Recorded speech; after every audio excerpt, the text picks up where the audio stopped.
You're dead and you're listening to this podcast. Okay, so this is kind of a premature podcast for me. I was hoping to use this podcast to announce my official ascent into or descent into the night shift because I was done with my day shifts for the year and for at least the next 3 months. But I misread the schedule and I apparently have to work this upcoming Monday, 8 to 8, 8 in the morning to 8 at night. So I have one last day shift to work. So, yeah, that kind of sucks, but I'm getting close to that. So once I get through that, then I have night shifts throughout January, February, and March into April.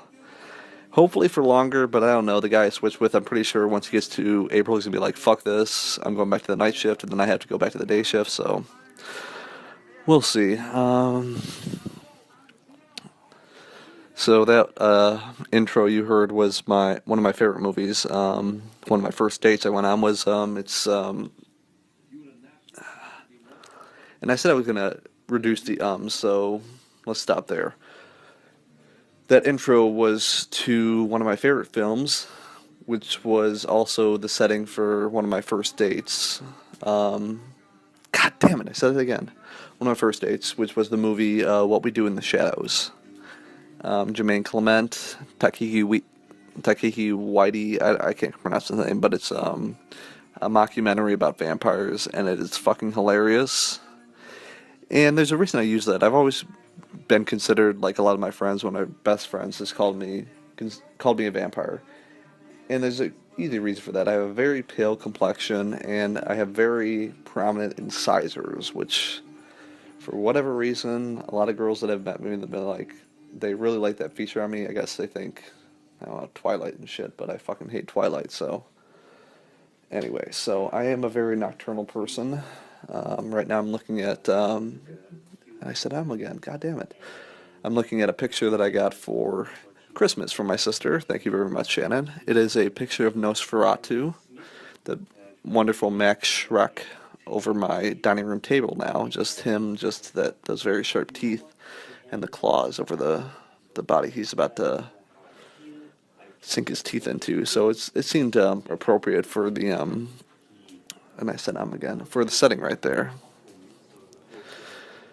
So I've been wondering what to talk about on this podcast.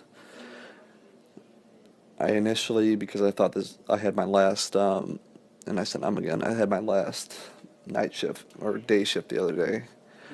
I wanted to talk about being a night person, but of course I have one more day shift, so I'll save that for now. Now I want to talk about 2016 and how much this year has fucking sucked. I hope majority of you who are listening to me did not vote for Trump. If you did, whatever. Freedom of choice. We all have our choices, so I can't be mad at you for that. I'm not gonna crucify you for that, even though he's an awful person.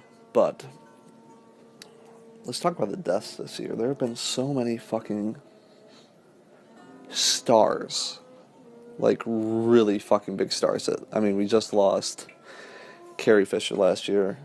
Loved her in Star Wars. She was wonderful as Leia. But as much as I love Star Wars, I will always remember her as Tom Hanks' wife, Ray's wife, in fucking The Burbs. Hilarious movie. Carol, that was her character. And one of the best scenes is just Tom Hanks sitting on the porch listening to Mr. Rogers saying it's a beautiful day, etc. And he's just drinking orange juice, just looks so fucking hungover. And then his two neighbors, Rumsfeld and his name escapes me right now. Art. Rumsfeld and Art come to Ray and they say, "Hey, we got to check out the Klopeks. Come on, we got him." And Ray just kind of puts the phone symbol to his ears, yeah, call me. I can't talk right now. And then Carrie Fisher comes, and she's just like, "Yeah, he's not feeling well right now, guys. So he's you'll talk to him later." And they're like, come on, Carol, we gotta talk to him. And then she goes, he can't come out until he resembles the man I married. And then Art brings out this brilliant line and says, Carol, we don't have that kind of time. She was wonderful. She was beautiful, wonderful person. I mean, I wasn't a big fan of the whole Star Wars reboot. I thought Disney was going to ruin it, but still. She was a legend in her own, and I was really upset to see her go. And you cannot tell me that her mom didn't die today of a broken heart. That is exactly what happened. But we also lost the great Starman, David Bowie. And how chilling was that music video he released of just him with the blindfold and just so decrepit. He was such a great artist, and I really need to listen to more of his work. I only got into him, like, I respected him as an actor. I listened to only a few of his songs. The one main song, I'm Afraid of Americans, I listened to because, of course, Trent Reznor recorded that with him when he was doing Nine Inch Nails, and he did that in his, like, quote-unquote farewell tour, which wasn't really his farewell tour because he toured after that. But he recorded that. He performed that live a few times. It is a wonderful song.